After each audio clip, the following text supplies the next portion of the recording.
నమస్తే సార్. నా పేరు రాజోజు నరహరి. గ్రామం పెద్దగూడెపాక, మండలం షాంపేట, జిల్లా హన్మకొండ నివాసిని సార్.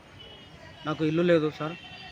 పాత ఇల్లు కూలిపోయి శిథిలమైపోయి కూలిపోయింది సార్. నేను చేనేత సహకార సంఘం పెద్దగూడెపాకలో కిరాయికుంటున్నాను. విధులైన పరిస్థితుల్లో కిరాయికుంటున్నాను సార్. నేను కూలి చేసుకొని బతికేటోని. నాకు ఇల్లు లేదని చెప్పని ఇందిరమ్మ కమిటీ సభ్యులందరికీ నేను బతిలాడి ఇల్లు కావాలని చెప్పినాను. చెప్తే సరే పెడతామని చెప్పని నా భార్య పేరు మీద పెట్టిండు సార్. పెట్టినాక కొన్ని రోజులకు నా భార్య పేరు తీసేసిండు సార్. ఎందుకు తీసేసిండు అని చెప్పని అడిగితే, నువ్వు మా పార్టీలో పనిచేయలేదు, మా పార్టీ మనిషి కాదు, ఏం చేసుకున్నావు చేసుకోపో అని చెప్పని అన్నారు సార్. కేవలం ఇందిరమ్మ కమిటీ సభ్యులు వాళ్ళే మాత్రమే పెట్టుకున్నారు, తలా ఒకటి. మిగిలినది మాత్రం దొంగచాటుగా అమ్ముకున్నారు సార్. ఏదనంటే వాళ్ళే దమాయిస్తాను, వాళ్ళే నన్ను కోప్పడతాను సార్. నేను ఎమ్మెల్యే గారి దగ్గరికి నేను 2 సార్లు పోయినా. ఒకసారి పోతే కలిసిండు, ఒకసారి పోతే కలవలేదు. తర్వాత పెద్దగూడెపాక తడక కుమారస్వామి అని కలువు, నేను చెప్పాను, నేను నీ పేరు పెట్టుకో, నేను చెప్పాను సార్ చెప్పిండు. చెప్తే సరే అని చెప్పని లెటర్ ఇస్తే సరే పెడతా అన్నాడు. పెట్టలేదు సార్.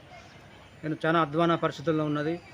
నాకు ఇల్లు లేదు సార్. నేను చాలా కష్టపడతాను. నేను రోజువారీ కూలి. ఇప్పుడు నా బిడ్డ పెళ్ళికి ఎదిగింది. నా కొడుకు పెద్దోడు ఇల్లు లేదని చెప్పని ఎవరు అమ్మాయిని ఇవ్వడానికి కూడా ముందుకు వచ్చలేదు సార్. మరి దీని మీద ఎమ్మెల్యే గారు స్పందించి నాకు ఇల్లు పెట్టాలి సార్. మీరు మా 2014లో మధుసూదన్ గారు ఎలక్షన్లో గెలిచి స్పీకర్ అయిన వెంటనే మా కులస్తులు వచ్చిండు కదా అని చెప్పి నేను ఒకటి అభిమానంతో ఒకటి బ్యానర్లో తయారు చేసి బ్యానర్లో నా ఫోటో పెట్టిండు మా కులస్తులు. తర్వాత ఆయనకు స్టేజ్ మీద ఒక సెలవు కప్పి దండ వేసినందుకు వీళ్ళు కాంగ్రెస్ పార్టీలు చూసి నన్ను అందులో పోయినావు కాబట్టి నువ్వు అదే మనిషి అని చెప్పని నేను అప్పంచెల్లి నన్ను పక్కకు పెట్టి, నువ్వు టీఆర్ఎస్ మనిషివి, మా మనిషి కాదని చెప్పని నాకు ఇల్లు పెట్టలేదు సార్.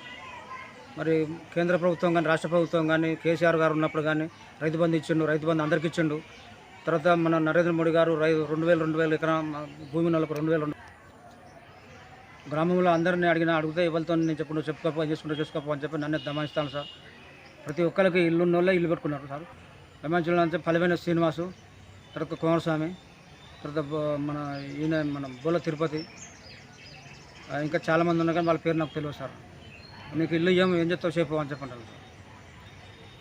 ఎంపీడీఓ చెప్తే వాళ్ళు ఇందిరమ్మ కమిటీ వాళ్ళు సెలక్షన్ చేయాలి, మరి మా బాధ్యత లేదని చెప్పని సారు వాళ్ళకు ఒక తలపుతాడు. తర్వాత చాలా సాయం చేసిండు సార్. ఈయన పైకి పోయిండు సార్, కలెక్టర్ దగ్గరికి పోయిండు. తర్వాత సీఎం సెల్లో పెట్టుకున్నాడు.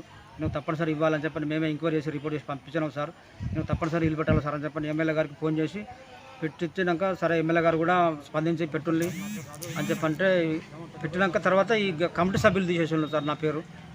వాళ్ళు చాలా నన్ను ఇబ్బంది పెడతాను, మోసం చేసిండు నన్ను. కమిటీ సభ్యులు తడక కుమారస్వామి, తర్వాత బుద్ధుల మొగిలి, తర్వాత బోల తిరుపతి, తర్వాత పల్లెమైన సీను, పైన చంద్రమౌళి, ఇంకా చాలామంది ఉన్నారు సార్. వాళ్ళ పేరు నాకు తెలియదు. 4-5 ఎస్ఐ వెంటనే స్పందించి దీని మీద సత్యనారాయణ ఎమ్మెల్యే గారు స్పందించి దీని మీద ఎంక్వైరీ కమిటీ వేసి నిజమైన లబ్ధిదారులను ఎంపిక చేసి అనర్హులను తొలగించి నాకు తప్పనిసరిగా నాకు ఇల్లు ఇవ్వాలని చెప్పని ఆయనకు పాదాభివందనం చేస్తూ అనేక విధముల శతకోటి విధాలను నేను వేడుకుంటాను సార్.